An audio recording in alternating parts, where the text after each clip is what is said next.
the set. It's caught. 20, 10, touchdown. This is going to be in the gap. Yes! Yes! Goal! Go to the deflection. The Denver Huskies win their first state championship. It's Thursday night sunlight coming your way, QCTV, and this is Legion Baseball. Joe Rulin along with Jim Childs, and tonight it's St. Michael / Mike Blue Legion team taking on Champlin Rebels as both teams conclude their season after tonight's game. And tonight, a little different lineup for the Rebels. They have 9 players here. They're going to all play, no DH. Meanwhile, for Mike's, kind of a different setup. It's a team that usually have a lot of underclassmen on that Legion team. Not so with Mike's. Yeah. This is a really unique spot. The Legion is in most spots is a developmental for the next year high school. Well, all of the Mike's players have graduated high school. They've got some super seniors, which are folks that have come, or players that have come back from college, and the rest are all graduated. So this is do or die now as they get back to the last part of their season ever together. As we get a look at the starting lineups, if you want to look at it defensively, or we'll just talk it through, on the mound tonight is going to be Finau. I've seen Finau now pitch this season. This will be a 4th time, and he seems to just get better each outing. So he'll get the nod on the mound. Meanwhile, catching behind the plate is McGee. He was playing third last night. That's Ty McGee. At first base is Rocco. Rocco went yard, picked up a nice home run. The only run last night scored by Champlin. Meanwhile, at second base, didn't see him there the whole year, but he is there now, and that's Mr. Brooks, the top hitter on the squad, but he'll be playing second. And meanwhile, at shortstop, back out there at his normal position, is Joe Thorelson. And then meanwhile, at third tonight, I want to make sure we have all that set. At third tonight is going to be Loven. Loven is going to be at third, Max Loven, followed by it's going to be Kaluza at center, and then followed by Cone in left field and Pullis in right field. Didn't make that sound so difficult, but that's a look they have. Gorgeous night, a little bit more lively flag tonight out in right field as it's moving from right to left, and certainly sunshine. Last night a little bit more overcast, but we're ready to go as Finau takes his last toss, and McGee launches it over the second base to the shortstop, backing up second, and we're ready to go. Finau, an excellent pitcher. I've seen him dominate teams. Part of that Champlin Park High School team, Jim, that won the Northwest Suburban Conference this year. Yeah, and McGee threw that to second like he did pitch one of his pitches last night, as well as he air-mailed a couple to the backstop. But yeah, Finau is outstanding. From Coach Robinson, I had a chance to speak with him right before the game, and he told us this is a much better lineup, and he's expecting a much better game or effort from his players tonight after last night. First pitch taken there by Ryan Luster, but he's playing third base and leading off for Mike's. They come into the record of 13-3-1, and they were also one of those host teams for the Gopher Classic, Jim. Yeah, they actually the champion was Papillion, who came out and made it to the championship game against the Champlin Park Legion team, and ended up with coming in second. So both teams have seen the Papillion team, one a little bit more successful than the other. Finau this year has been so strong. He looked like a phenom. And there's off the handle, one that finds a base hit, lofted into the gap in left center, and making his run is Luster. He'll pick up a double on his first at bat. Not a bad pitch by Finau. It was just got the hands out on it and hit. That's a good piece of hitting by Luster. I mean, that was in his kitchen, and he just was able to nice short swing, turn it, and most importantly, the hustle that he had running around first and taking it in that extra base. Nice job by Luster. Setting up number 2 hitter in Maulik. Maulik playing shortstop. Matt now digs in, and runner on second, nobody out. We had an active first couple of innings last night. In fact, I'm sure the Rebels would like to hit delete and erase from their mental hard drive, the second inning in which they committed 3 errors, and that's when the game-winning runs were scored against Elk River. 5 runs in that second inning en route to their 6-1 win last night here over Champlin. Looks back, 1-0 count to Maulik. On deck is Evan Sanders, the second baseman. Poised. Drops it, and you can tell already kind of a different flow and a different intensity to this game. Both teams want to end their regular season with an exclamation point. Yeah, come out and get yourself back on track. And, I think Champlin Park did that, late in the game. They kind of, at least equaled the score after the second inning. Having trouble locate the plate here, and goes to a 3-0 count.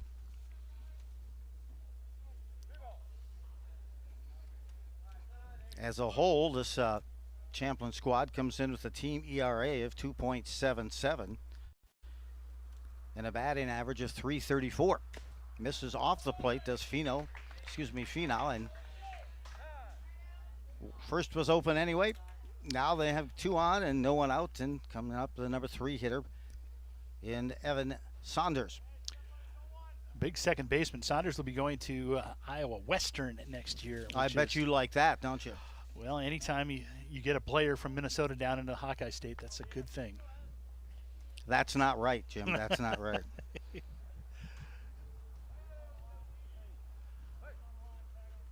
Saunders, man, he is tight to that plate. Finau comes in with an ERA of 2.54 for Champlin. Ground ball could be 2 to short over the second and in time. Nice dig, big hop that time on the exchange of Brooks. But that hop was big enough and had enough velo on it to beat out the runner. So 6-4-3 double play, 2 players and 2 outs. And a 4. Therrelson, what a great job. He little bad hop. It came up on him. Great turn at second by Brooks, and Rocco with an outstanding pick. So, all 3 in for the 6-4-3. You can put a star by all 3 of their names, or all 3 of their numbers, as they were able to turn that. Luster now at third, and Glass comes to bat, the number 4 hitter, Dylan Glass. Off the outside on looked like an off-speed pitch that time by Finau. Finau, about 23 innings pitched on the season. 21 strikeouts. And very stingy with those walks. Looks like we have the same crew, umpiring crew we had last night. Back again. 1 ball, 1 strike. 2 outs here, top of the first, Mikes. Good pitch. Well, you could tell he had that zeroed in. Yeah, he did. And good job by McGee to work that glove back across. It's not framing anymore. It's working the ball through the zone. McGee did that last night at third. He worked the glove across that third base line and made a nice catch at third. Inside, came inside and jammed him. Rocco waits about 6 inches off that foul ball line on the first and secures it there, but a foul ball. They'll set it up with 2 strikes. Nice pitch by Finau. Boy, you could tell he really locked up. You'd like to see Rocco kind of jump up and see if he can catch that in fair territory, because that'll be an easy out. Now you got to throw another bullet with the runner on third. Playing deep here is Rocco at first, and the third almost across from the bag is Loven. Breaking pitch, strike 3. Boy, that had some movement on it, Jim. That moved across the state of Minnesota. That had some serious horizontal movement, and a strikeout to end the inning, and Mike's unable to come away with a run after getting the first 2 hitters on. Yeah, Finau with a great job getting a double play. Great angle right there in the look. And then he throws that right up at almost at the eyeballs. You could see that second that pitch right before was right on the inside. As we see the lineup for Champlin Park, Brooks, Therrelson, and Rocco, solid starting 3, and then McGee, Cone, Polis, and Finau, Loven, and Kaluza all 9 players playing tonight, so we will see some movement, I'm sure, from some of the positions, but everybody's going to be out there. So, and out on the mound will be Reed Bernard for the Mikes, and you can see their defensive lineman, Joe. Mike's defense. Looking at left field is Mason Varley. Center field, Sam Huber. Ashton Groven in right field, followed by third base, Ryan Luster. At short, Mullock Saunders is at second base. Levette is at first base, followed by the ever so delicate Dylan Glass behind the plate. And then followed by Reed Bernard. I had to say that glass. You can't shatter the glass, right? You couldn't break glass if you threw a fastball. It was an old saying when I grew up, apparently from my dad, when he was supporting me. Throw the ball. You're never going to break glass if you don't put some velocity on that thing. Well, let's see. I had a flashback. I'm back now. But thank you for letting me have that moment, Jim. You got it. You got it. I'm glad you returned safely. So the Mikes. I love their baby blue uniforms. Those are absolutely just a classic look. But Andover, I think, had similar uniforms, at least for baseball and football, their first couple of years. Yeah. It was a baby blue, but interesting. So Andover did. I Yes. guess back in 2004, the very first 2003. first couple of years, yeah. Wow. I'm glad they made a switch. Yes, you don't see a lot of blue Huskies. No. Blue Christmas, but not blue Huskies. So stepping in, ready to bruise up the ball here a little in the first inning. You always see that from Brooks as he steps in. Last night, 0 for 3. That's the first game I've ever covered from him that he's gone hitless. Or at least reached first base. I mean, that was, you're right, that's surprising. Justin Brooks, him 431 hitter. Mentioned last night, popped up, and he's on his way to St. John's. And he'll make almost a certain sudden impact. He's got a great swing, good technique. Watch his hands. His hands are so quick. Ground ball finds its way. No, good reach. Flashing the leather at third, over to first for the out. Beautiful play. Anything around the ankles you can come up clean with, and a wonderful play. And out number 1 occurs there after a play by Luster. Yeah, Ryan Luster moving 2 steps to his left, reaches down, and makes a great pick. Gets his feet, throws a missile over to Lacatz, and absolutely excellent play. And Bernard is off and running. JT now at bat, Joe Therrelson. Shortstop, turned that 6-4-3 double play. And took 2 outs versus runners at first and second, and no outs. Good defensive glove as well. And on the season comes in hitting .313. That's good breaking. Strike. Yeah, good breaking ball right there by Bernard.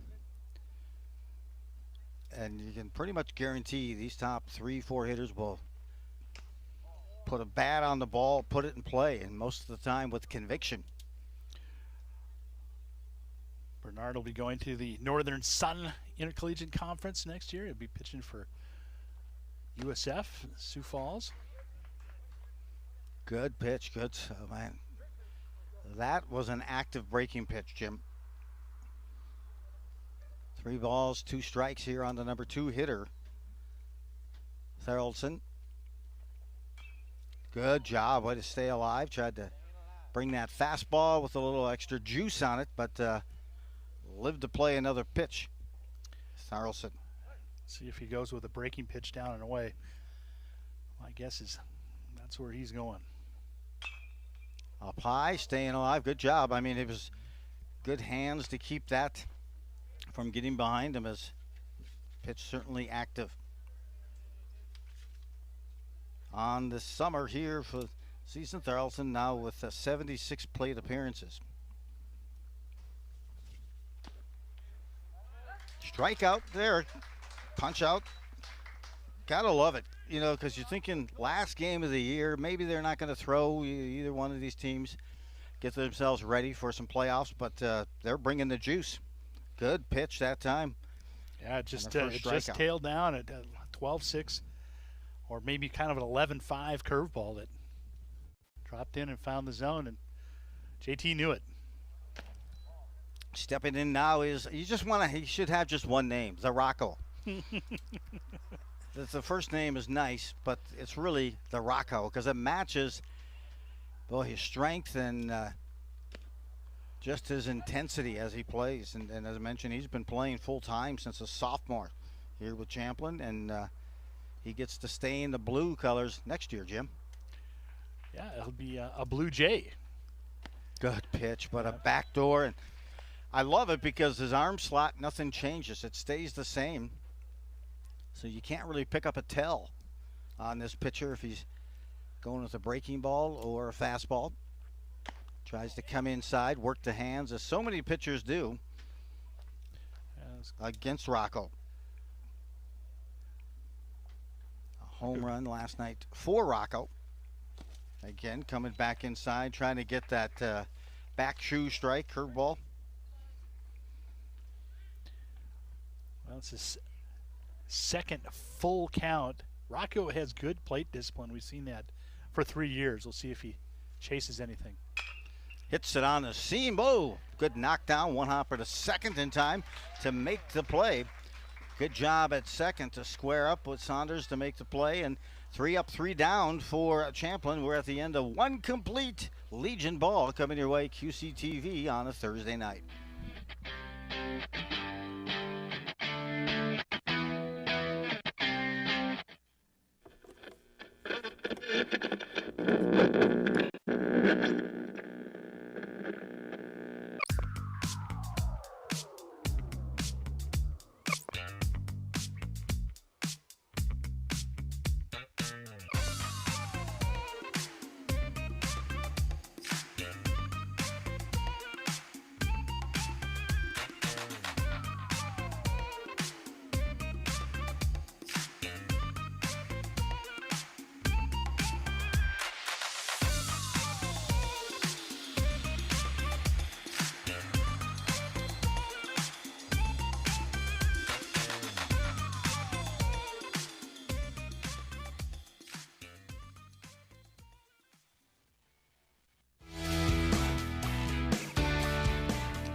Beautiful sunny evening here at Champlin and Champlin Park. Just about, what do you think, Jim? 500 yards or 1,000 yards away from the football field here with the Rebels. And you get a look at all those championships. Of course, we've covered a bunch of those at CHS Stadium, and boy, they have put together quite a program here, have the Rebels. Yeah, Corey Davis really, for a number of years, had the reins and built a good fundamental program, and they continue. And I think the one thing that's great about this group and the group for this group for years is they have such a sense of community. You know, the stars are here. They're not on club ball. They're here. Rocco, Finau, JT, McGee, all these, really, really good baseball players who could play elsewhere want to be with their friends, and that I think says a lot about the program that has been built. Jimmy hit it on the head because so many head to club ball, and they kind of stick with their high school and the commitment and their loyalty there, and trust that they will get the development they need. There's a breaking pitch starting off for Finau. Both of these pitchers, filthy. One word, 2 syllables, filthy with that breaking pitch. How do you spell that? That's, I believe, Philthy. Okay, gotcha. Phil. Gotcha. Dumphy. So, 1 ball, 1 strike. Setting up here is Laquette after Glass struck out to end the inning. They're in the first. Inning number 2 here, and a squad here for, you'll hear us refer to St. Michael Blue as Mikes. That's their preferred name. And they come in as a record of 13-3-3, but in the District 10 North Hennepin League. Finau throw this pitch. Oh, just kind of, it almost just either overpowers down to one knee and still not getting it, but runs scored for this Mike's club, 54 runs and allowed 31. Well, they've had 3 losses this year. One of them to the eventual runner-up of the Classic, the Gopher Classic. And the senior, I mean, when you got a group of seniors that are playing together like they are, you've got players. I mean, you've got players that have seen a lot of at-bats and seen a lot of baseball over the last couple of years. DH tonight, Grant Rydell now stepping into the box for Mike's. I like to see Finau get that leadoff hitter. We're 2 for 2 so far and putting that leadoff hitter on. Yeah, it's a good team here for Mike's. They beat Elk River 10-0 earlier this season. Sweeping pitch that time, but up high. Called the ball 2-0. It's Finau. I wanted that call. Base runner at first. Laquette's. In the on-deck circle is Hewer. Good pitch that time. Got the call. I think he wanted that the first time. That one a little bit lower. Qualified as that called strike. 2-1. 2-1 to count. No one out here. Top half of the second on a gorgeous evening. You said that last night. Gorgeous evening. Yep. Splendid evening. Pete and repeat. And rinse. Sam Hewer again, the center fielder on deck. Getting a look at the pitch. The delivery, the release. Nice pitch down low. Called a strike. If he took a swing, he probably wasn't going to be able to do anything with that pitch anyway. 3 balls, 2 strikes. They're working the distance on Finau here in the first couple of hitters. Up high, goes with a high cheese and blows it by him. Couldn't barrel up on that. The second strikeout of the game for Finau. This runner remains at first. Yeah, good pitch right here. You see right now, the right-handed hitters for the Mikes are really stepping out of that swing, and it has to do with the delivery of Finau, who drops down a little bit. He throws hard, and it's a little optical illusion. Nice. One hopper to short. Carlson has that 6-4-3 double play to end the inning, a 6-4-3 deuce. And that is their second consecutive inning with a double play and a 6-4-3. Tharlson and Brooks teaming up well, and Rocco there to receive the throw from Brooks for that double play. So it's going to be Champlin here. You can look, a hard hit ball from the lefty. Yep, and one hop, a nice little candy hop over to Tharlson, and another great job by Brooks. So I told you, you don't want to put that leadoff hitter on, but if you're just going to get a double play anyways, might as well put him on automatically. Yeah, order for 2, a double play, non-smoking, near the shortstop, please. And what I really liked about Tharlson as you're watching him is he squares up on the ball. Yeah. There's a lot of guys who kind of like to get to that deep ball, but he's got confidence in that arm, and he squares it up. Yeah. And nothing really got under the garage door with him all year. Well, Brooks, at the same token, Brooks, with a sliding, Laquette's coming in, did a nice job with that turn, able to step out of the oncoming runner. So two nice double plays. Picture perfect, like the weather. Meanwhile, runs scored here this season, at least in the District 11 North Hennepin League for Champlin.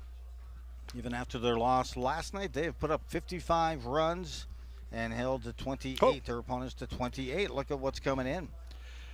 Joe, it looks like we've got a little bit of a front coming in. Some severe weather out to the west. Is that just north of St. Cloud? I think that's the Frogger game. That looks like the Frogger game to me. But I see different things with it. But yeah, we've got some severe thunderstorm warnings up there, and Joe is talking about the Frogger game he had back in. You still have it? What was that? That was advanced compared to the Atari tennis game I had, or the hockey game. Donkey Kong. So ahead now, getting the first look here for the Rebels. 1-1. One ball, one strike. A nice strike that time, tossed there by Bernard, and stepping in is McGee.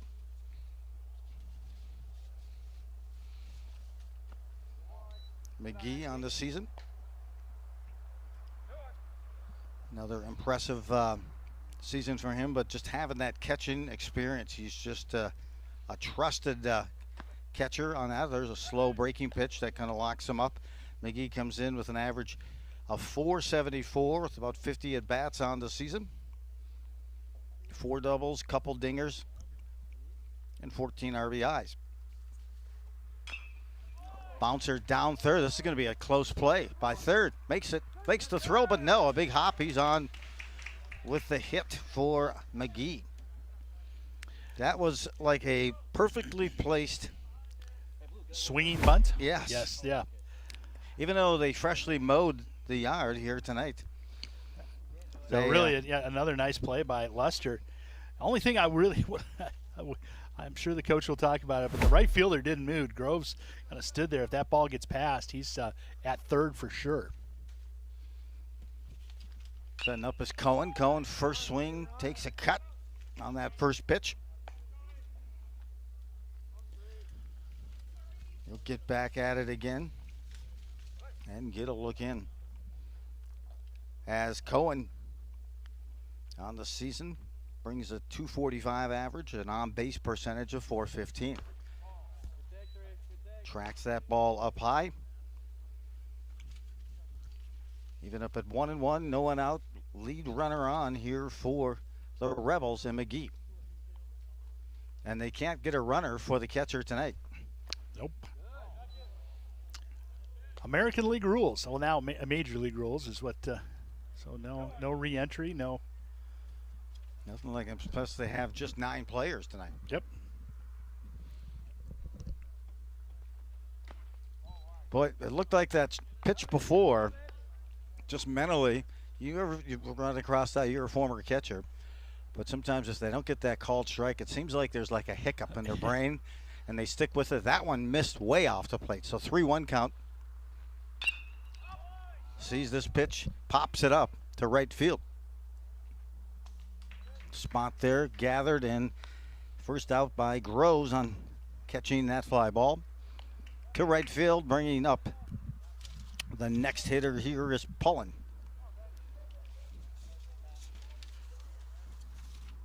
The lefty comes up. We'll see. Maybe a good spot to drop. Ben Pullis hitting 400 on the season. Can't catch up with the high cheese that time, and for a strike. So I asked, I'll tell you a story after we get through this pitch. Runner is going. Nope, fakes it. McGee, he kind of got some bad footing. Couldn't get the traction. So he got himself back to first. So I was walking in to talk to some of the coaches, and number 14 was right next to me. We'll let this pitch go, and lifted foul on the attempt on the swing that time. And I said, God, I love the uniforms. The baby blues, just they're just excellent. I said, how do you guys decide what uniform, who gets to do it? He goes, the starting pitcher. And he said, oh, the starting pitcher does. I said, who's starting? He goes, me. He goes, these are my favorite uniforms. Good pitch. Good location. Caught looking that time, and a punch out. Kind of a mini pull the beverage out of the fridge punch out that time and shut the door. So another strikeout in the books. It's time for Barnard. Yeah, really nice job by Dylan Glass to be able to work through that pitch. Finau steps in, starting pitcher tonight for the Rebels. Gets after that first one, a breaking pitch. He's been mixing it up that first pitch, at least first time through, as Barnard. We'll see if they try to move Cohen or McGee. Tyler Finau, about 375 hitter. On base percentage of .464. Again, we can't go without saying we maybe hit it next inning instead. So I'll wait and see what transpires with this pitch. Beautiful location, outside part of the corner. Called a strike two. The fact that they want to go for their sight Gophers Classic is still phenomenal for these Rebel squad. It's something they're going to remember forever. Oh, yeah. Yep. That one, a little too much activity. Catcher had to go out and block it. In fact, the 9 games in 5 days, and counting last night, then they played 10 games in 6 days. But they did it to pick up the win of their Gophers site of the Gophers Classic. Down low. Oh, no. Called, delayed on the called third strike. And Finau goes down, gets a taste of his own medicine as he'll head back to the dugout first and back to the mound after 2 complete, no score. Champlin taking on Mikes.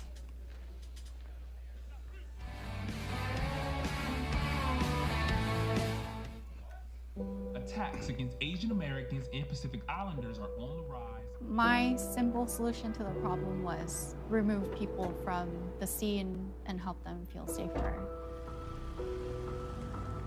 In terms of the hate crimes, I think there is so much more work to be done. We really need to come together and tackle this issue as a community.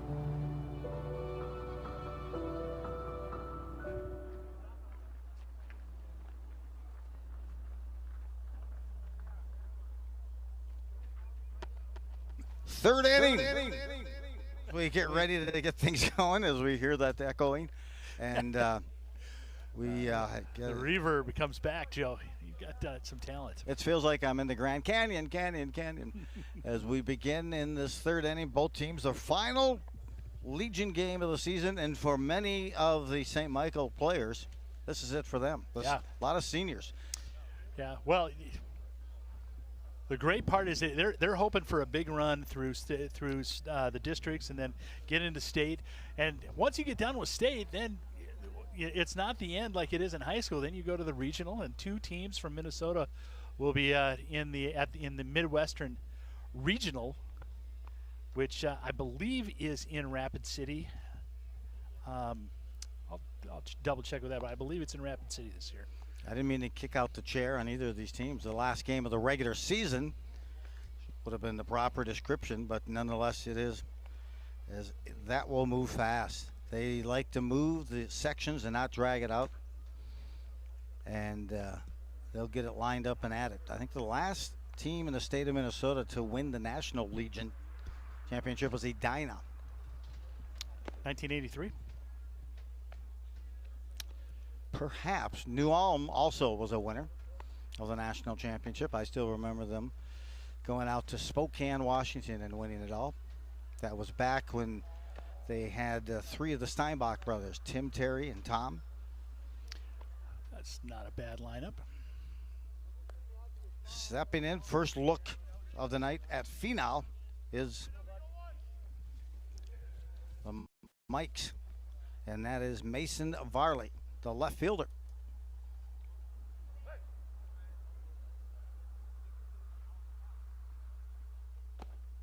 Finau coming out with a little of vengeance after he was punched out at home on a called third strike to end the second inning, and comes right after the hitter. Ground ball, a 2-hopper to third. Loven picks it up, throws it over in time to get, and Rocco gets possession and sustains it. So 1 out here, top half of the third. The Central Plains will be played in Rapid City, just confirming that. So 2 Minnesota teams, that'll be 2 Nebraska teams as well.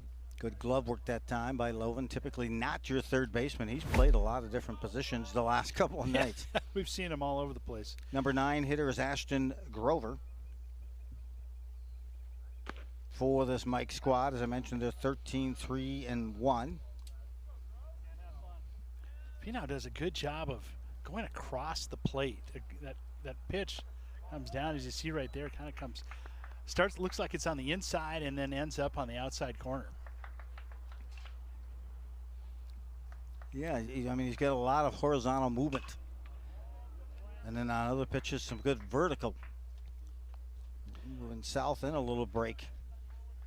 Foul to the right side, 1-2 the count. We're joined by Beth again here in the booth, doing an outstanding job on the score clock. Inside, but that thing almost, again, it looked like that thing almost broke across the whole batter's box. Yeah, yep. I would have been diving out of the way.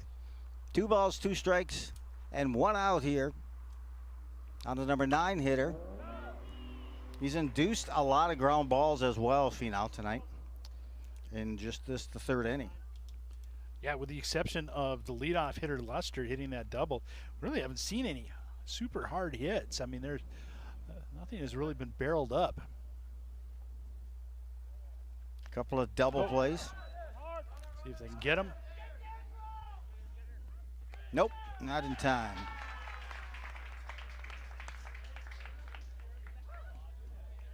So wild pitch. I want to make sure that we do that before you call a pass ball. You got to protect those catchers. Did he say he went? He went, yeah, he went. So it counts as a K. Yep. And an error. And that's going to be an error on the catcher. I'm kidding you. You're a catcher, right? I'm not. You were going to call it a pass ball. No, I'm we're not. Call A wild pitch. Wild pitch. Takes us and flips the lineup to Luster.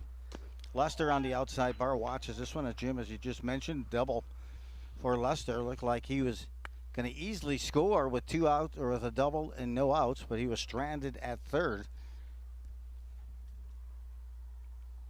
And now he'll get another run. Number 9 hitter again advances to 1st on the wild pitch after he struck out. So 1 on, 1 out, and Luster has 2 strikes on him. Well, he's pumping in strikes right now. I mean, I haven't seen a whole lot of 3-ball counts. Good purpose pitch there. That was sweeping. That's like a sweeper. That's the new pitch. As that one kind of swept through. And what time? Wasn't that a character on Blue's Clues or something like that? Yeah, Sweep or sweep, something like. I just have another bad flashback. Bring me Swipe. back. I think it's Swiper. Oh, see, you yep. did watch it. I didn't. I was yes, just trying to see, really what. Oh, it's Dora the Explorer. Thanks, Taylor, for you get the assist on that one. This just in from Taylor. We now identify both you and Jim and your. Well, you're the one that brought it up. Oh, tough play for Loven. He watches it and then it goes dig by Rocco, but not in time. It looked like that ball was certain to go foul. Yeah, it just kind of rode that line. But such a well-groomed infield, that's who you blame, is that infield.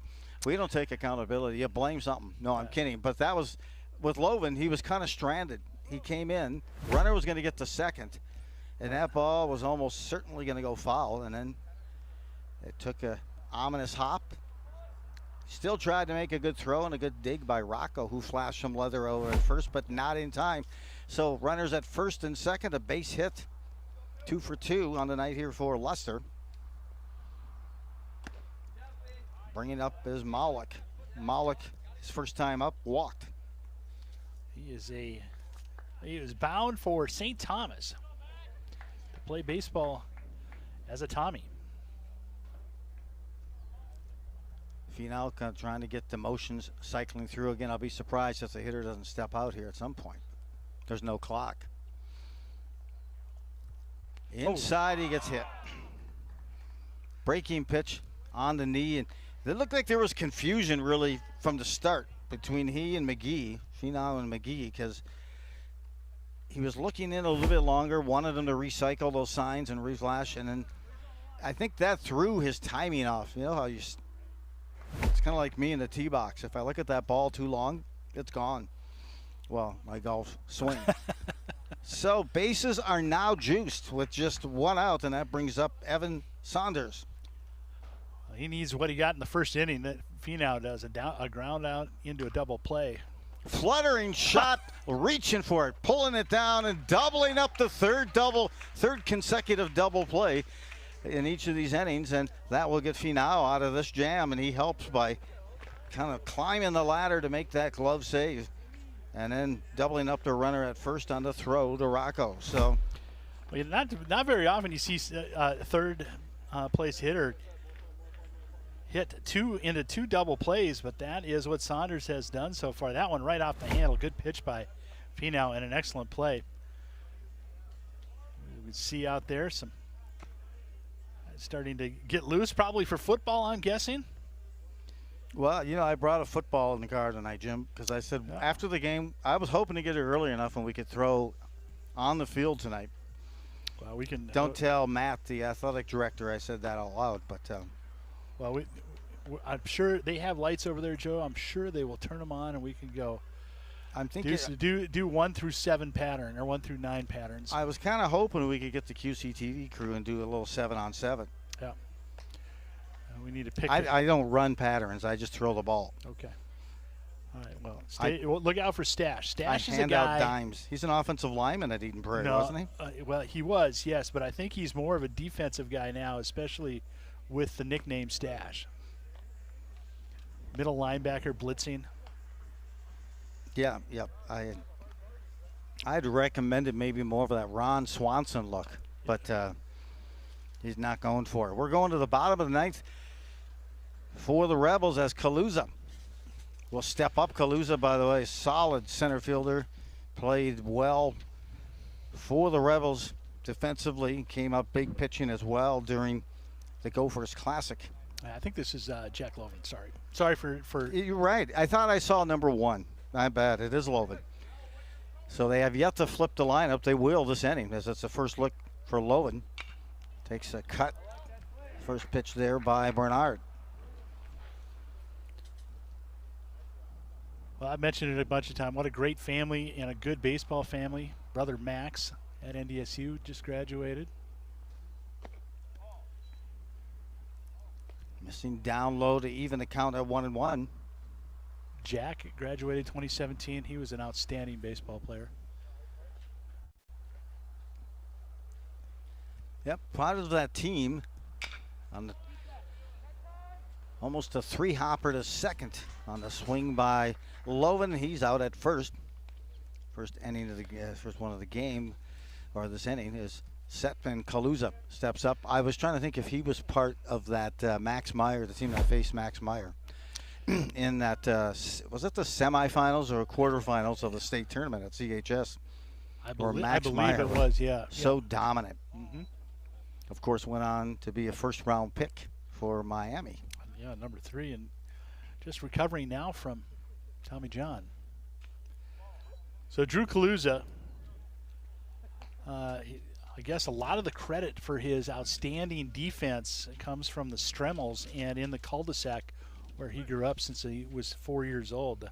I know you have that Strummel connection. Yeah. So that was. So I gotta. That was not actually research, but more of a convenient text, from what I can understand.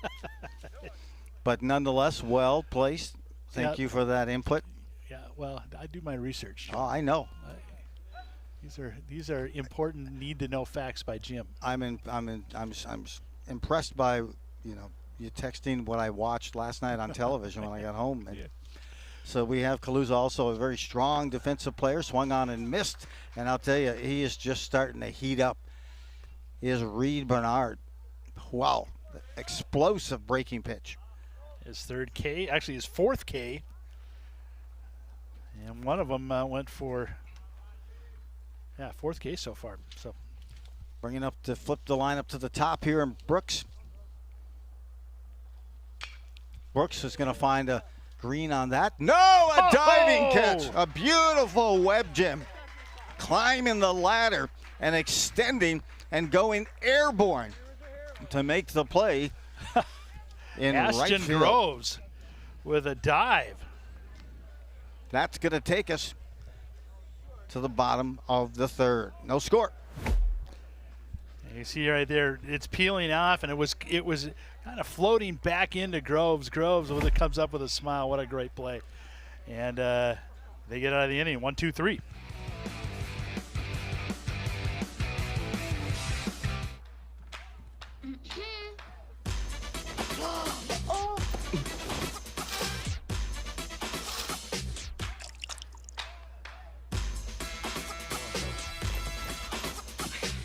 You're not gonna get it all right. Just make sure you nail the big stuff. Mama! Like making sure your kids are in the right seat for their age and size. Get it right at nhtsa.gov/the-right-seat. Can I get the Nauber, please? $1. Have a good one. Got it. Hey, what's going on? Hey. Let me get an out bar. Sure. $1. Appreciate you. Got it.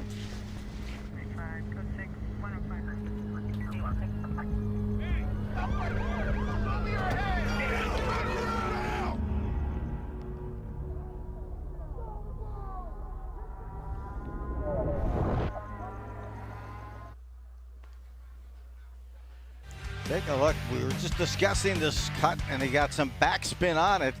It elevated, and my gosh, the only thing missing on that diving catch was a cape. A big smile too. That's he knows it. He caught that one. That was an excellent jump, and an excellent. And now Brooks has been robbed twice now. Good play in the first inning by Luster, and then Groves has still him. So, as Joe, you would say, call 911. He was robbed. That's right. Starting off top half of a fourth inning, both teams looking to put up a mark on the scoreboard, but some excellent pitching and outstanding defense. Wow, what a display. First pitch down the line. Another glove that stopped that one, but it'll be a base hit as Rocco lost his footing but got a glove on it, or that would have been extra bases. That was a Dylan line Glass. shot. Yep. Got it. Those catchers know how to do it. And Glass, who struck out his last time up, avenged that at bat with a base hit. I'll tell you, just another case of some great D. I mean, he stretched, looked like a goaltender moving from the left to the right, and then ball may have him on the heel. But nonetheless, if he had not made that play, we would see a double. Down the line foul. Laquette's stepping in. He walked his first time up. We are top half of the fourth.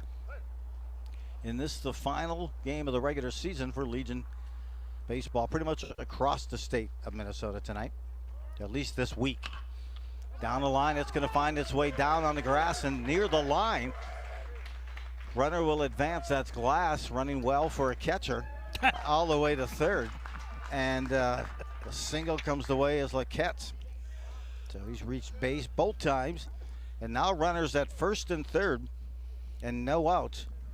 4 mics, and Grant Rydell steps in to DH. He struck out a high fastball last time. Almost like to see with the unlucky double plays, you'd like to see a steal early. We'll get a look and see if Levi Fry, the head coach of Mike's squad here, will try to put the runner in motion to do just that, Jim. First pitch swung on and missed. There he goes. In play, foul, and it's foul. It's hit to second on a dribbler, and just in time to get the runner. Rydell at first. The runner advances then to third, so some good crafty base running. Scoring is Glass. That check swing initially, when I peeked up and looked, it looked like it was dribbling just wide to wide of the first base line, but if it gets a run, an RBI for Rydell and an out. So that right there, going first to third on an infielder's choice, is pretty impressive. Infield fielder's choice. Hubbard now steps in, and Sam Huber. Huber, the center fielder, hit into a double play to end the second inning. As Mike's is able to break the ice. I've been waiting to use that all night. Mike's ice, and they break the ice, and we have a beautiful pitch that time, overpowering. Well, it's been hard for Mike's. Huber. Very hard, Mike's.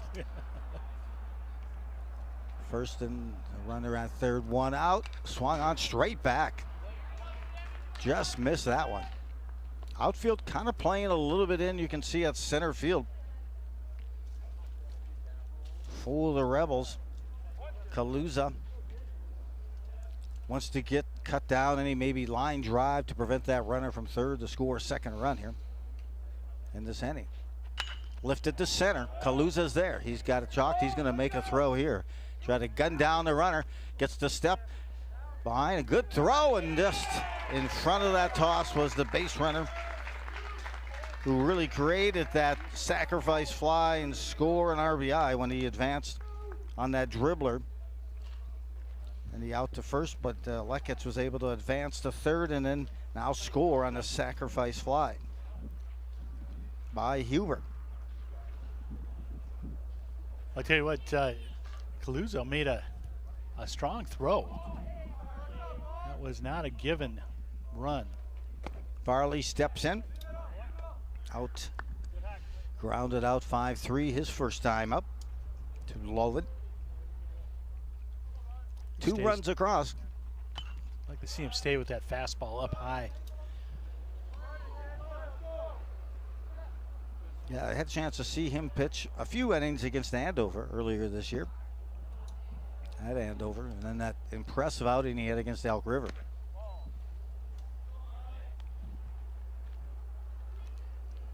One ball, two strikes. Jim, what's the pitch he's coming with? Some high cheese here or what? I would think so. Tough. Oh, nice pitch. Stuns right him. There. Yep. Locks him up. Frozen pizza.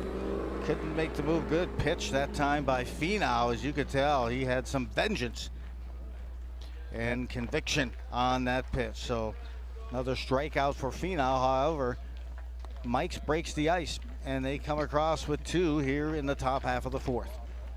That's his fourth strikeout.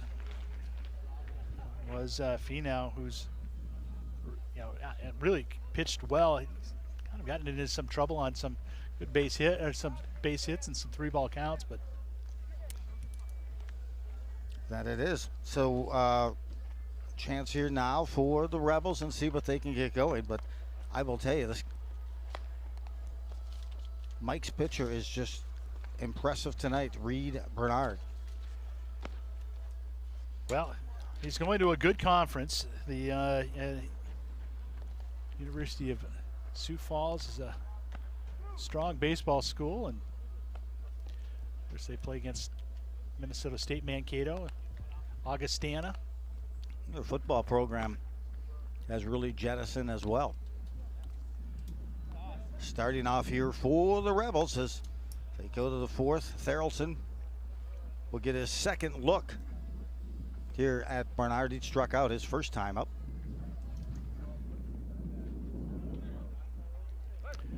Wind still looks like, is that blowing across?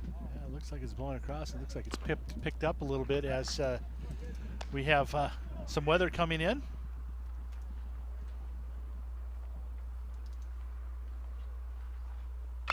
Ooh. Gets in front of this, bat head out and barrels up, but pulls it foul on the left side. He saw that breaking pitch enough at his first at bat. Saw a lot of pitches. Probably saw the spin, stuck in there and got the bat head out in front. He's down in the count 0-2. This is Tharaldson.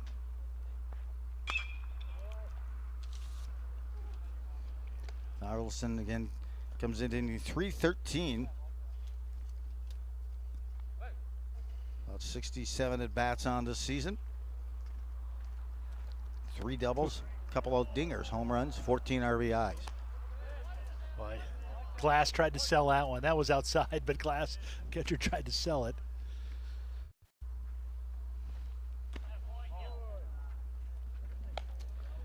Tharaldson, Champlin Park, and Joe, I think this is our 3rd or 4th game that we've done together with Champlin Park. They're just a really good, patient at bats.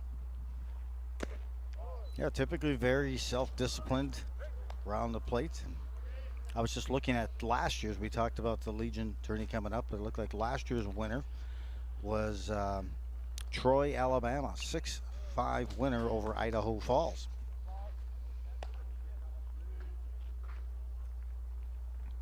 And I was also researching to see how far any Minnesota teams got, but not quite to the big stage. Nope, checked the swing. Yes, he did. Yep. It looked like he went. And it's a good call by the umpire. So, 2 at bats for Tharaldson and 2 strikeouts. That goes to the number 3 hitter, Rocco. Let's see what he can do to correct previous couple of at bats here. You get a look. Did he hold or did he Yeah. It no longer makes a difference what we think. Whacks this one, Andrew Rocco. Getting an outstanding high school season. And it's continued here into the summer. Oh, came up high. That was close. That came up high into the back of the shoulder, and he got himself protected. And I will tell you something, and Rocco just kind of very professional with that approach. Like, hey, it's all right. Everybody tries to bring that ball inside time and time. They just got to try to jam him up. You can see the pitcher was frustrated. Wow, he immediately went to his chest.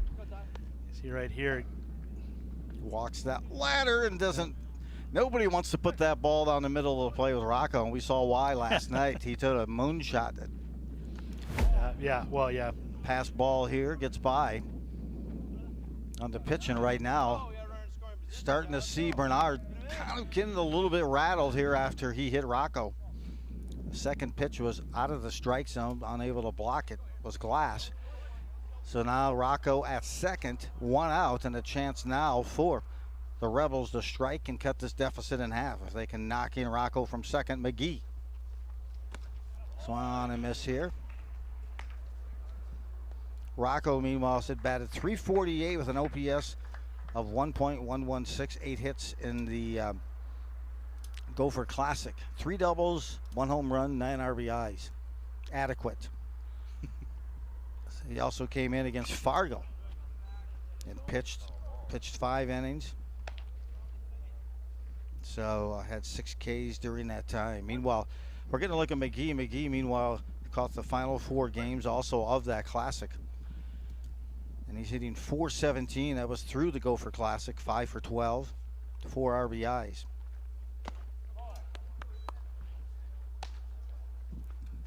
Two balls, 2 strikes. And see, you get it here because good pitching. They're around the plate, but then you also have very disciplined at bats by both of these squads. High level teams. That was a pitch called 3rd strike, and there's the open the fridge, take the beverage out, but he forgot to close the door on the punch out. The umpire, 2 down here in the bottom of the 4th.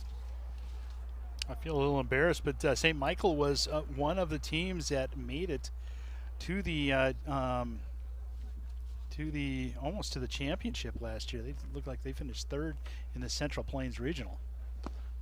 That's probably why they have so many people back. So many. Make another run. Yeah. And you could tell, hey, you see the plays, I know I talk about it all the time, but infield plays when they're making plays around the ankles, as we saw Luster do in the 1st inning. A good soft glove and a play at 3rd to get one of the hitters there as well. That was Brooks. He threw out on Brooks' first at bat tonight. 2 out to count. And stepping in here is Cohen. Good breaking pitch that time, but it's called a ball off the inside part. So up in the account now is Cohen, a 3-0. Mankato was the other one that went last year. Mankato's always had a good baseball program down there, down in your neck of the woods, Joe. They have. I love that stadium too. So runners, 1st and 2nd, timeout. I like this timeout. I like when managers manage, you know, and you could tell after he hit Rocco, kind of just off, even though he struck out the next hitter, but then he walks the next guy in 4 straight pitches. And so you just kind of break up that algorithm, you know, that bad mindset, that feel, either send a catcher out, have a chat, but obviously Fry, the manager, knows him well and wanted to make a correction. And why wait? I see managers always wait till bases are juiced before they come out, and that time to me is a tough time to make that adjustment. Well, what I like is he said, told the infielders to go away. This is a conversation between the pitcher and I, and even the catcher didn't come out there. And he basically, I'm sure he said, hey, you got a good defense behind you. You can throw hard, throw some strikes, and he ended up with that first one as a strike. Came back to get him. Pullis is out. Ben Pullis, around 400 on the season. 15 hits. Runners at 1st and 2nd, and that one's on the Corner for strike, perfectly dotted that time, the corner. Now ahead in the count, 1 ball, 2 strikes. You can see that visit to the mound paid some dividends. We'll see it's the dividend they want here. And it is. Strike 3, good breaking pitch. And they are out. They unable to punch across Rocco from second, and at the end of 4 complete. It is a 2-0 lead for Mikes.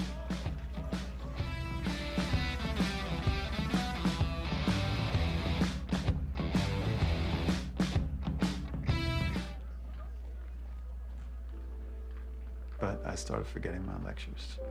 Eventually, he had to quit. My therapist recommended we go to the doctor. The early Alzheimer's diagnosis allowed us to take control of the situation. He's been such a positive force and so loving. Thank you. You're welcome. If you or your family are noticing changes, it could be Alzheimer's. Talk about seeing a doctor together.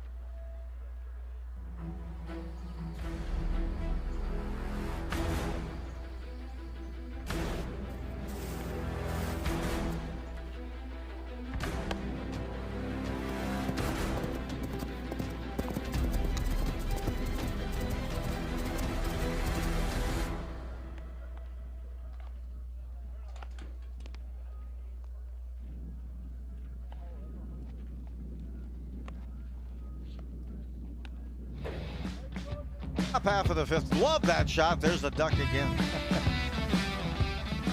Showing the best view there.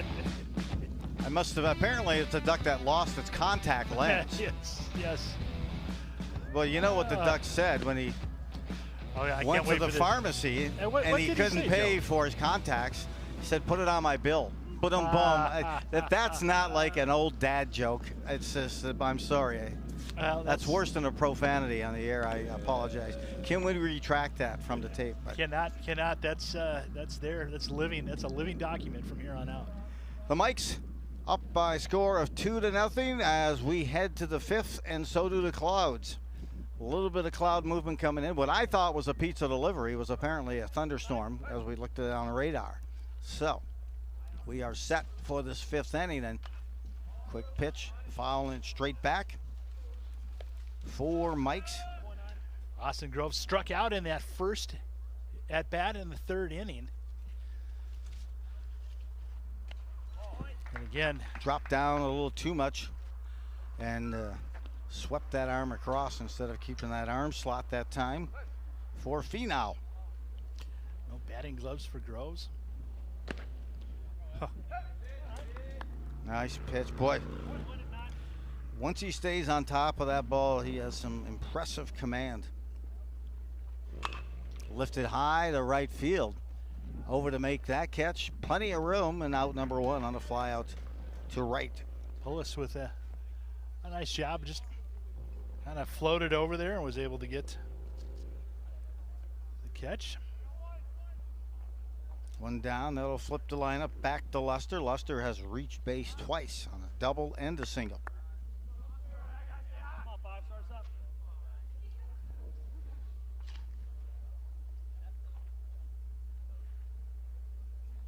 Oh, wow. Some movement on that thing. That looked like for sure that Lester was going to be on first, and that one just about curved in for a strike. And Finau coming back for another 2 years at Champlin. Champlin Park, just a sophomore this past year. Pitches with a lot of maturity beyond that of a sophomore. 1 ball, 1 strike, 1 out. Ones are wild here, top half of the 5th. Again, another breaking pitch and just able to get the bat on it. It just kind of freezes the hitter. Well, this is the 3rd time through the lineup now. This is, you kind of pitching him a little different maybe than he did the first 2 innings, perhaps. I'm not sure. That one way outside. Swiper swipe. Swiper, no swiping. When he just takes a look, sometimes when he throws that pitch, he swipes right across. There's a good looking pitch. So you got a catcher, Jim. You're behind the dish. What's the call here that you're going to? It's 2-2. I keep him inside. I try to go inside, and hopefully with that fastball. Oh, good back control, but that's a true protection. You know, you talk about the Minnesota Twins and their strikeout rate. Right there is just protecting the plate to see the next pitch. there's nothing more uncomfortable when your knees lock when that breaking pitch is coming, and then you're kind of into a survival spin and a swing to say, I just got to get something on it. Strike three, punched out. Yep. First strikeout of the night for Lester, and he came right back with the heater, the velo pitch on and dotting that corner.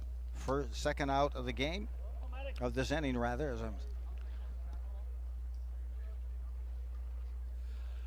We want to take a look at that foul ball. I think that foul ball came up and hit Lester in the face. Let's see. And if he was in fair territory? Yeah, it went right off his. Wasn't out of the box. Yeah, right off his melon. So we got a broken glove. Need to get a different glove out there now. Yeah, with the activity of the pitches by Finau, who's throwing like a phenom, even though he's down 2-0, they'll need a new mitt. How many mitts did you have in the bag, Tim? Did you have a couple or just the one? I had two and a coach that had some leather with him. They were 20. Every Christmas I'd get a new glove, Wilson A2403. Mm-hmm. Yeah, that was 2 masks, 2 gloves.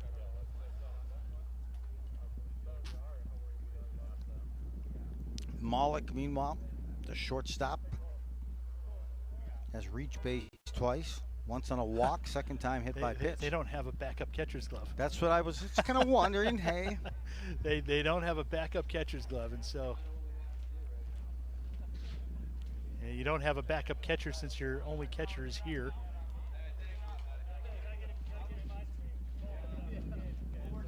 you kind of get that pocket formed as a catcher, right? And that right crown on it and everything else. It's kind of interesting to see. Yeah, it takes a long time to break in a catcher's mitt.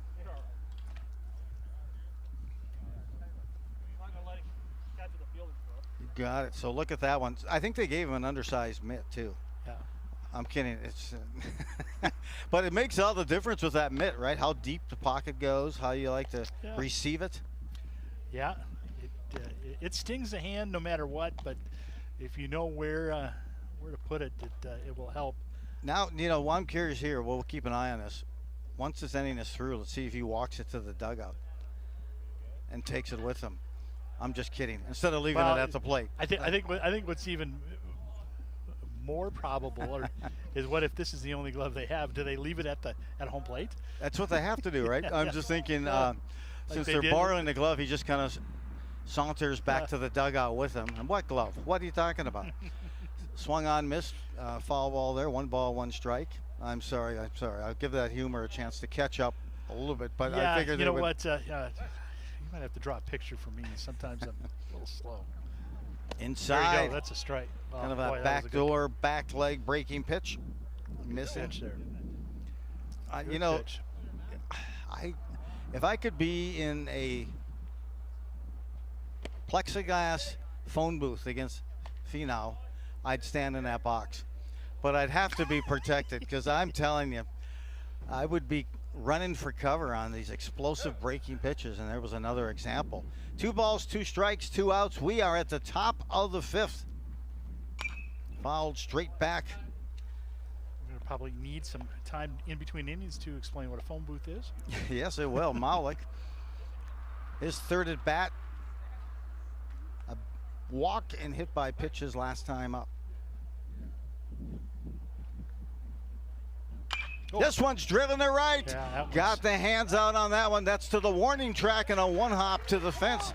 Maulik will stay to second and hold up there as he barrels up on a breaking pitch by Finau and takes it on a 1-hop to the right center fence. He was sitting on that pitch. He knew it was coming, and like you said, he turned on it, drove it 1-hop to the fence right in the, looked like at the cut of the warning track. That one Heads deep. The Polis, wind yeah. direction blowing across may have kept it from hitting the fence on the fly, but now it brings up Saunders. Here in the bottom of the fifth, Saunders will looking not for go into a double play. Promise you on that. It will not be a double play. Crossed up. They looked a little crossed up on that pitch.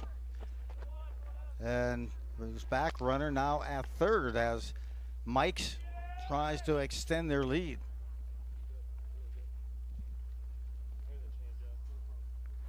They broke the ice last inning with a crooked number and 2 runs.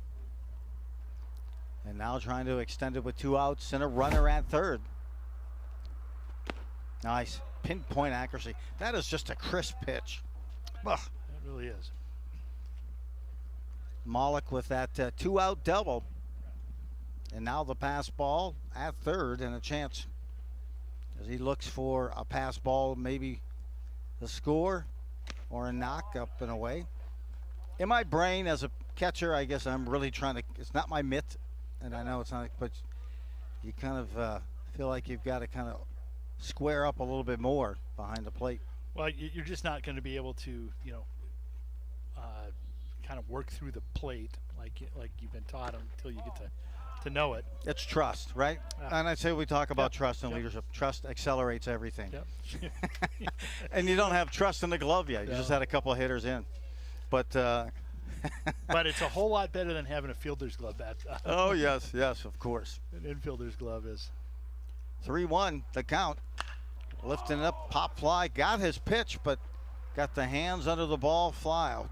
Kaluza is there, and he'll make the catch for the third out, snuffing a chance for Mike's to extend their 2-0 lead. So we are now at 5.5. The Rebels coming to bat here, as we'll keep it here as again just a half inning. But as we look behind, I can see Taylor working that camera, looking for a duck, but also the clouds that are moving in. Well, Joe, you had mentioned earlier the Minnesota last Minnesota champion.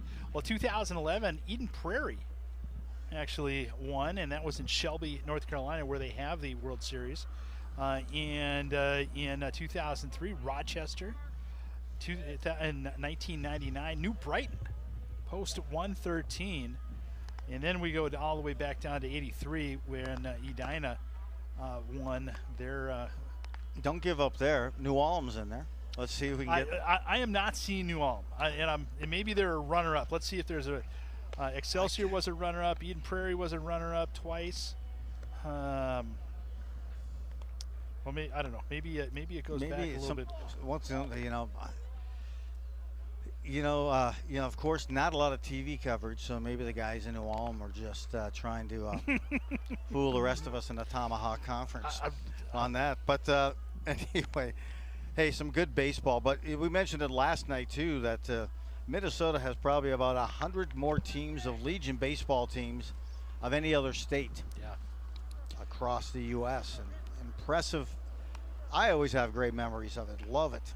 It is exactly what both these teams kind of culturally imbibe is that the community and the culture of being with your buddies on the summer. I mean, this is for some of these guys as many. I mean, this is the 11th game, right, in 6 days or 7 days for Champlin Park, and this is as close to the pros as you're going to get with the amount of playing games. Finau steps in here, the number 7 hitter. Got caught looking his first time. This is like his Newman to Seinfeld, his nemesis, as both these pitchers are throwing extremely well tonight. Pinpoint accuracy, explosive breaking pitches, popping the mitt, seeing the powder come out on his fastballs. And Finau now up in the count 2-1.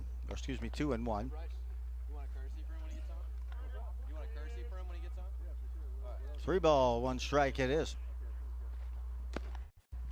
And walked. So Finau jumps on. He'll probably get a runner. It's on a pitcher component here. And let's see if they can move him around. The number 8 hitter Loven steps in, who grounded to second his first time up. There is some activity out in the bullpen. I believe that's Zach Haleski.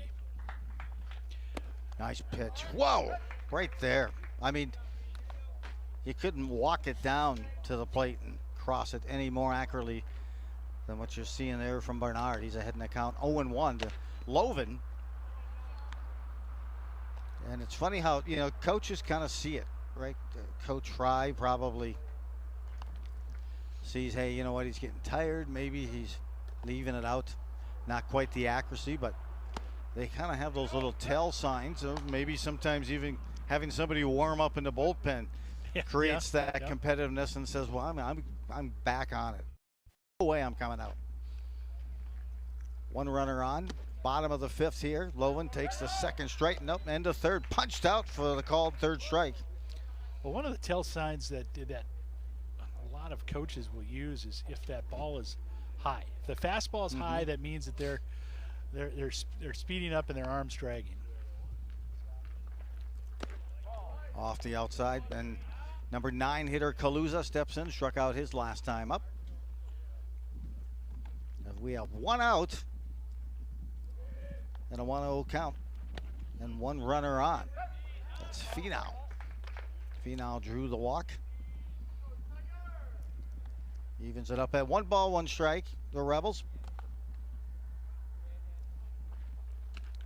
Off the mid here. I think that's a broken glove too. Well, you got to wonder, though, really, if McGee loosened that string in that pocket, if we can start to create some speculation. Yeah, I think. So I think he needs to look at his webbing because I think it went through the webbing. Well, and you know, we may get a visit. If you talked about the duck putting it on his bill, well, we may need some duct tape here soon. One of those mitts. Outside part of the plate, 3-1 missing, and if they can flip the lineup, they're going to come with Brooks and a chance to do some damage. Swung on and missed. Had a look that time, Kaluza. Kaluza tried to tie it up. On a 3-0 count? 3-2. Swung on and missed, and there is the third strike. So down for the second consecutive at bat, and 2 down, 2 strikeouts, and they flip the lineup to Brooks. And Brooks will get a look here. You know, he's chomping at the bit as Justin to do some damage. Well, he's been robbed twice. He needs a Texas leaguer, a swinging bunt, something to even up. The baseball gods need to even him up. Rebels on the season hit about 330 as a team. 190 runs scored. Brooks dials this one in and pops it up. Right field, nope, center. Makes the call and makes the catch, and the Rebels are retired and strand a runner at second there, and we have 5 complete in the game. 5 complete. 2-0 lead for Mikes.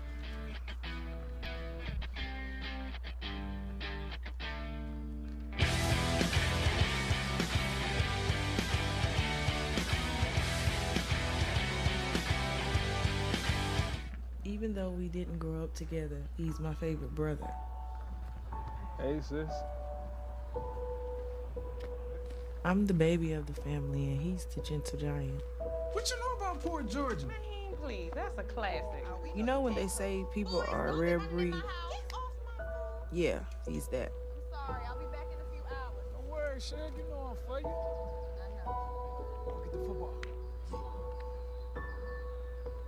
That was my favorite memory. He was always for you. This is a true story of me, Bridget Floyd, and this guy, George Perry Floyd Jr., my big brother.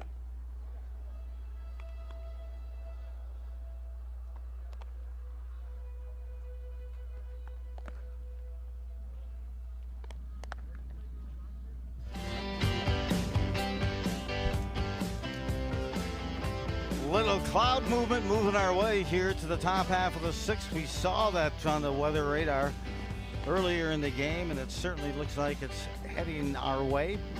I have a hunch they wouldn't go to a rain delay here. If they did see some rain or a lightning delay, they may just pack up the season. Well, and there's another look, fresh look here at the radar. It's bearing down. Looks like, it looks like it's kind of increasing in size. Why does my house have a big black X pulsating over the top of it? I'm not sure what's going on with that. And how did they know my address? Thank you, Jim. We're going top half of the 6th, swung on, and I think I doxed you. Sorry about that, Joe. Ball goes off the umpire. Foul ball goes off the umpire. McGee goes out to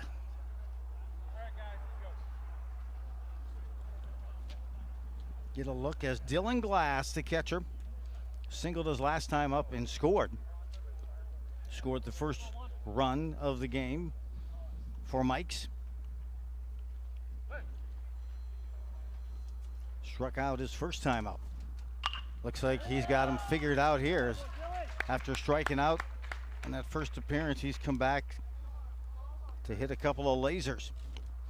Back on first, leadoff hitter. It's kind of been the case quite frequently tonight here for Mike's, as they've been able to get that leadoff hitter on several times in the first and the second. Yeah, the rain delay I don't think is going to happen. But we don't even have the lights on yet. Runner on first, and we set here with Laquette's first pitch off the mark here by Finau. He's been pretty impressive, just giving up the 2 runs. I tell you what, good lead by Glass.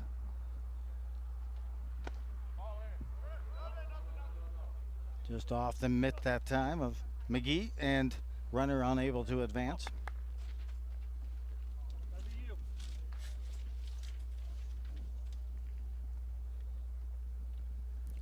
One of the last loss that, at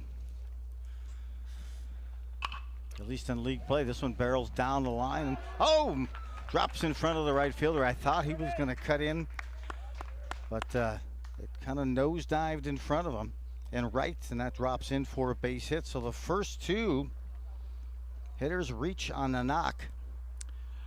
That's a risk reward there, where and Pullis could have dived and possibly got the out, or if it goes past him, that's probably another run.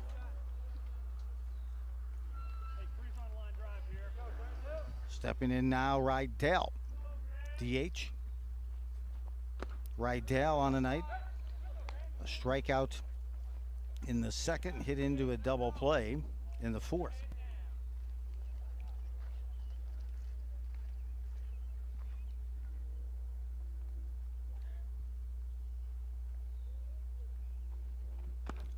Good strike, punch there.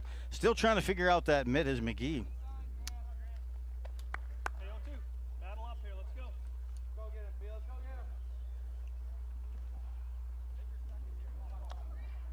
Rydell, big kid. 0-2 to count now. Finau needs to get this. Hitter would love to get an out here, as drive it down that first base line. That's a dangerous ball, because that can come back in play as long as it comes back in play before the base. And when it's along that grass, you're not sure what it'll hit to divert and come back into play. But good job by Rocco. Again, you like watching this Champlin squad. Good fielding team. They move. That's the foundation of fielding, is moving your feet. First and second, no one out. And punches it out. There it is. A delayed call. 3rd strike. The second time Rydell has gone out tonight. Out number 1 here in the top of the 6th. Still runners at first and second for Mike's.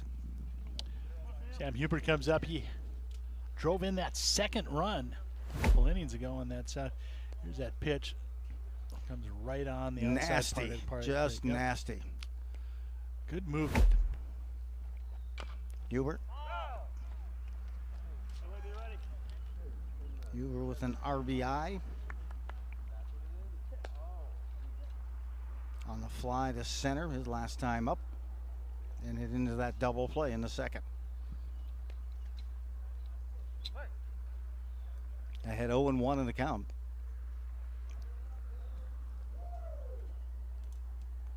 Long here. I'm surprised he doesn't step out, and he does. Good coaching, Joe. That was me, a pain as a hitter sometimes. I'm not going to let you set the timing here. And so, good job. Again, just a case of maybe getting those signals messed up. You think you'd like to have, as a pitcher, the major league signal with the inside the hat? I don't know. You know, they're going to have it in high school next year, believe it or not. That's what I was just thinking about. They've got pitch calm. It'll go from the pitching coach to the catcher, and I believe to the pitcher. Yeah, I don't know. It's funny that you mentioned that. I was we talked about the All-Star game last night. Swung on, good pitch. Well, just again, another filthy location. They're coming in from that back door, but just enough where you feel like you got to get a swing on it. And then suddenly it just accelerates, a late breaking pitch.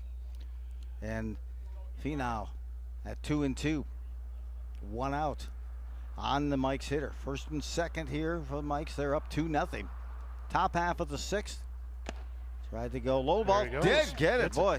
Punched out again, and they kind of give up on that late breaking pitch. And Finau will make him pay. Second consecutive strikeout for Finau here in the sixth. Well, during the All-Star game, they had the reliever from San Diego, Hader, who was actually mic'd up and talking to the announcers while he was pitching. First pitch strike right there. And he was, you know, in the process of getting set, and they were still talking to him during that time, which it's got to take some incredible concentration to be able to do both. I can't usually walk to the car without falling down. I can't imagine trying to pitch and talk to the announcers. Hit foul just beyond the third baseline. Loven giving it a chase. Heading the count 0-2, and again another case here for Mike's that jumped out with base runners, a leadoff hitter, followed with another single. And let's see if Finau can stymie this Mike squad. It's Mike's post 567. Head coach Levi Fry and the assistant is Reed Brown. Time is called and clouds are starting to loom in.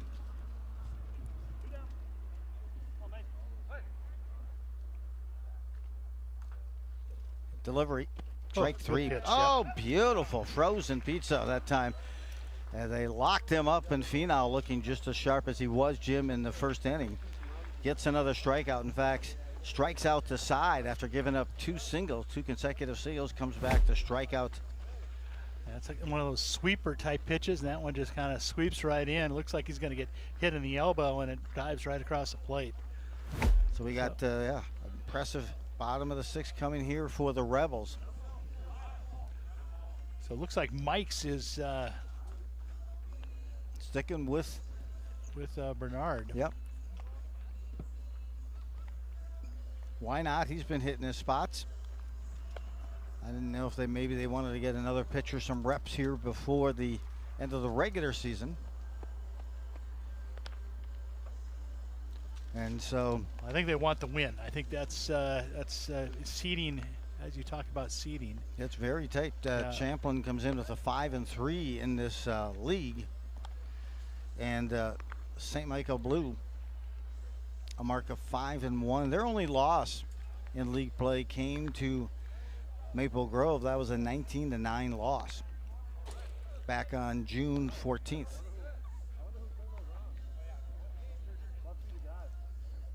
Therrelson now will lead it off as we go to the bottom of the sixth for the Rebels. And I like to see a Rebels win only because they had such a great Gopher Classic and been playing well. Yep. And then suddenly we come to visit and they lost their first game. Well, that wasn't completely unexpected. They had some folks that were maybe a little out of position. And you know, I'm going to start feeling a little insecure as you talk to the players if they drop two in a row with us calling the game and they're going, oh God, look who's back again. Oh, I know. Well, they'd probably say that anyways. So Spencer Robinson, a great head coach here for the Rebels, and Thorelson now steps in. On tonight, couple of Ks for Thorelson. The shortstop, excellent fielder. Good glove work. On the season, he approaching 80 at bats, had just 10 strikeouts. So not someone who typically you'll put the bat on the ball. Typically your number 2 hitter is someone who can always work that bat. So it speaks volume to the level of pitching and the effectiveness here by Reed Bernard. Strike, high strike, but it's Both a strike. These pitchers are just phenomenal breaking stuff. Cutters, and it looks like there's more going out. This will probably be the last inning perhaps for Bernard. Either that or the players are leaving because of the anticipated weather ahead of the rest of the team. Yeah. Or it looks like they're headed in the direction of the football field. Maybe they want to throw the ball around as well. 3 balls, 2 strikes, lifted foul. Yeah, it does not look that far away. As the coaches say, throw strikes. There's one right there. Third time. That's a tough night here for Thorelson. Wow, 30 strikeouts. That time caught looking.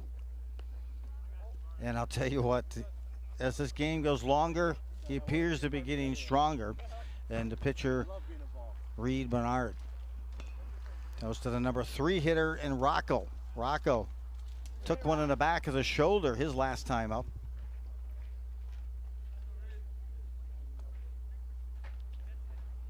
This time he puts it over on the inside part of the plate, trying to jam up Rocco once again, but it goes foul. Just about a great catch out there. Wow. Third baseman. I look at the focus right there by Stash. He did not flinch a bit. Nope. Yeah, he was on. Granted, he was 50 yards away from the ball, but still the focus.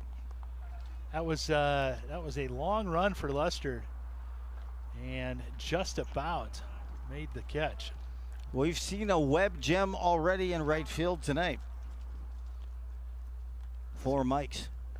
See if Rocco can get a hold of one here. Oh, good pitch this time, just missing on that attempt. You see this ball here, Luster, and just outside the reach. 0-2 straight back. Joe, if that netting wasn't there, you would have had your own web gem. I was gonna say some skin. Some hand is what I meant to say here on try to hit that ball. I had no leather on this thing. 0-2 to count. 1 out. Rocco trying to get something going here. Follows this straight back. Just missing, you can tell. He's on it. Such quick hands in Rocco. Well, right now you throw it in the dirt. You've got to throw a curveball in the dirt. He's timed up your fastball enough. Grounds this one in front, hopping out, trying to make the play in time. Glass does that. Cat-like quickness as Glass pops out from behind the dish and converges on the ball here to make a nice clean save. It's a little more difficult than what it looks, even though you always say, hey, we're throwing in, keep it in. So play. 2 down. Excellent play. How many of those plays did you make as a catcher, Jim? Oh, quite a few. Great part is he called the inside. He went on the inside and inside. He'd go inside or outside. Joe, somebody's stealing your bike. Yeah. You know, forgot the damn seatbelt, and forgot when I was looking for something, left the keys right on the seat. So I'll call that insurance company. At the conclusion of this game, McGee stepping in, struck out, caught looking his first time up, and then a single in his first at bat. 3-0 the count. We need a new ball.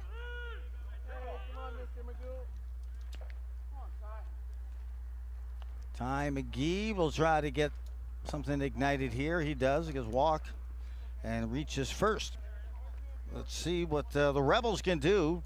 take advantage of that as Cohen steps in, playing left field tonight. Aaron Cohen, about a .250 hitter, on base percentage of .415. So Levi, Coach Fry down there is going to check to see how soon his relief pitcher is ready. I would imagine this will be, no matter what, his last batter. Nice job of framing also behind the dish there for Glass. I guess a dish glass was appropriate. 0-2 to count, 2 outs. Runner at first. Let's see what the Rebels can do to punch a single and keep this inning alive. He punches it back to the pitcher, and that will take care of 6 complete innings. That's at Bernard. Over the first 6 innings are in the books. It's still a 2-0 lead for Mike's.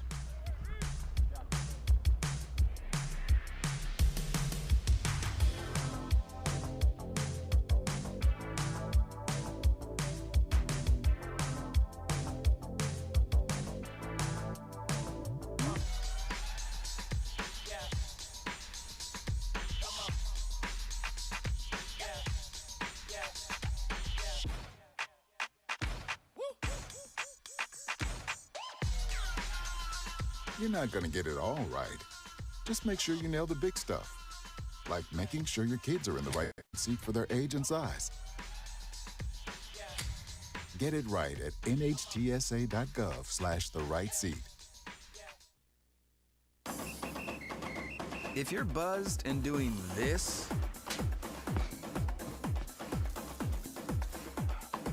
to make yourself feel okay to drive, ZWX.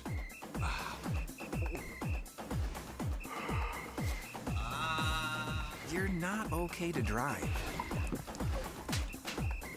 YGKLVW. Regular you.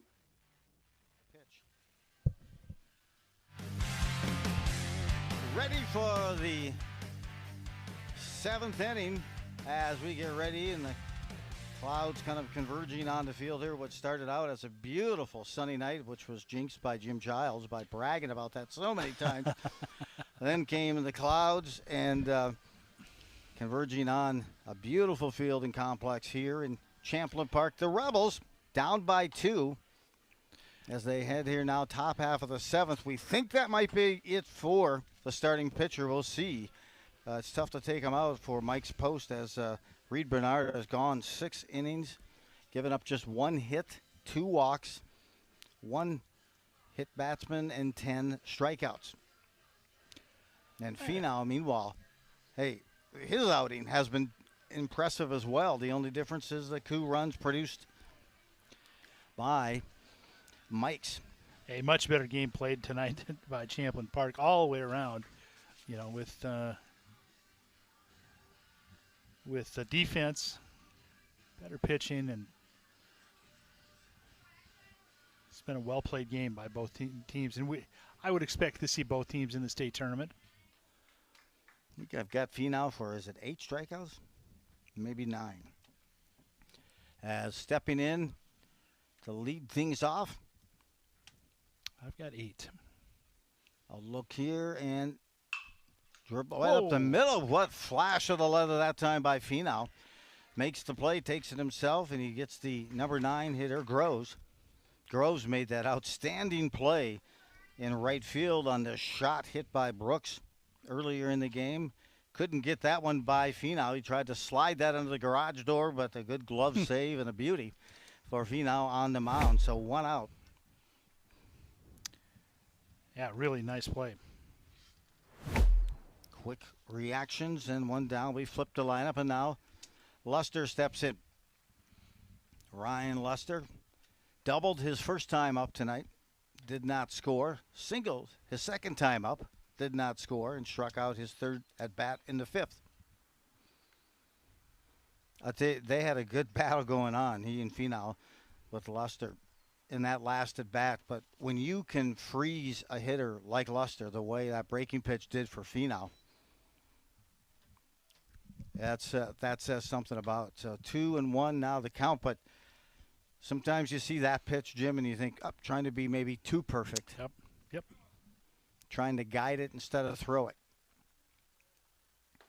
Swung on. I've said it before, a filthy pitch.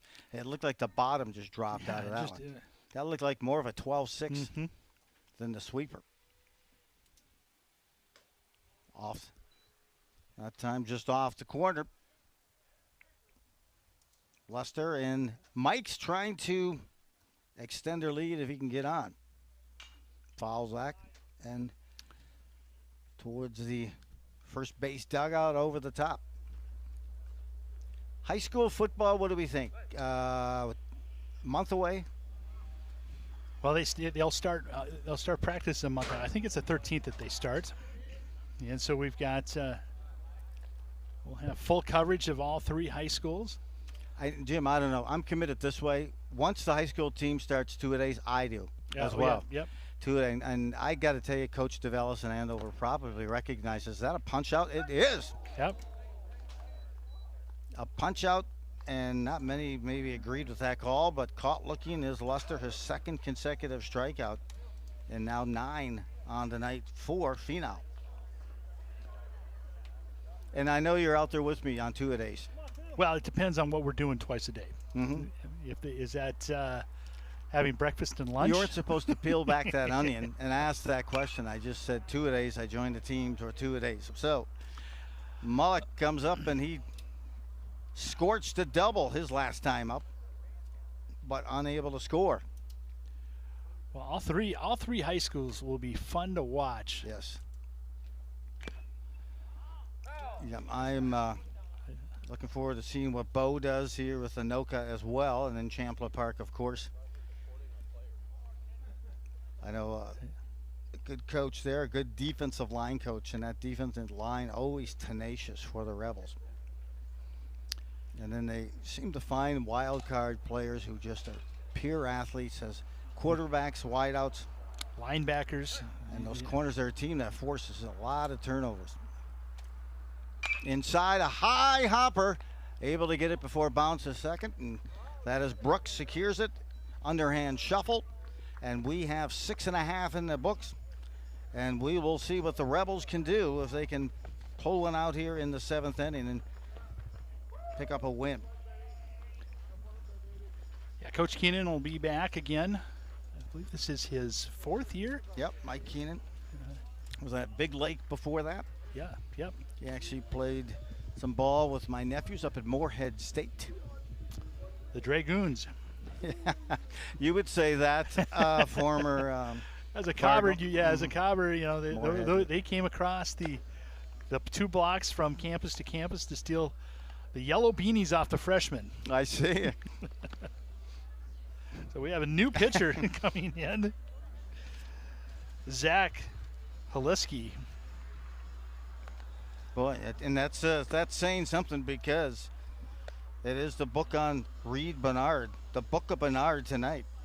He moves 6 complete, Jim. It looks like 10 strikeouts, just a 1-hitter is all he surrendered. 2 walks and 1 hit batsman. That's an adequate evening. Waiting for that. I was waiting for that. Adequacy as they're set here on pitcher, and boy, it is starting to get dark. Well, let's see if Champlin Park can turn it on. They've got to get some runners. Lindsay getting ready, and let's see what he has. I'd hate to be a pitcher coming in, because these 2 pitchers set quite the tempo tonight.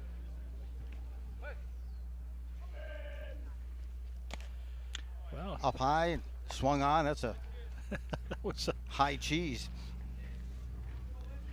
He's not wasting any time. No. 2 strikes. Straight back here. Get a look at Ben Pullis. Pullis, about a 400 hitter on the season, about 46 at bats, and strikes out here. Some good stuff continues at a mound near you. Good afternoon. Good morning. Good afternoon, and good night. 3rd strikeout of the night for Pullis. Finau now trying to win it or help win it as a hitter. Finau walked his last time up, struck out his first time up. And you got to like it. Hey, as an umpire, when the pitchers are around the plate, you see very little glove movement. They're not reaching a lot, hitting their spots. And that's what McGee wasn't doing when he was on the mound last night twice. That was he hit his spots. He was hitting the back of the. It was a good exchange of humor with that with his teammates also last night, as the catcher finally got a chance to pitch. 3 balls, 1 strike, and Finau trying to work his way on. Walks. Good job, good eye, stay poised. Very disciplined at bat by Finau. Finds his way to first, and now a chance for the Rebels as they bring up Lovin. Tying run is at the plate. Just 9 players tonight for the Rebels. Hence, I had the hunch there wasn't going to be a pinch hitter. Kaluza in the on-deck circle. This is a ground ball, almost had the timing down. It's so dangerous because even though, they were going to face the starting pitcher for the 3rd time, boy, the sharpness that Bernard had was impressive. That one off the edge and gets the runner to second. It's punched out. He gets the arm. A bing play. Maybe had him by about a foot as they made contact on the tag before the spikes hit the bag. Great throw, Polinsky, good tag. Yeah, we'll be heading to St. Scholastica, MIAC. Out. Good luck. A good look there. Yeah. There's some conversation. Uptown or outside. Ahead in the count now. 2 balls and 1 strike. 1 out away here as the clouds get closer and closer. You can see there, nice pitch. Boy. A little rain coming on the far side cloud just beyond right field.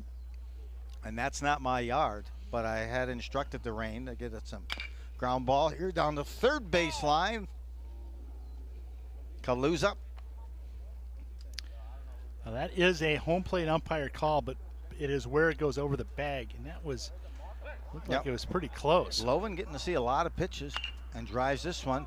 I thought might be an IC and single. Nice play by Luster at 3rd and throws a dart to first to end this game. It's a 2-0 win for Mike's.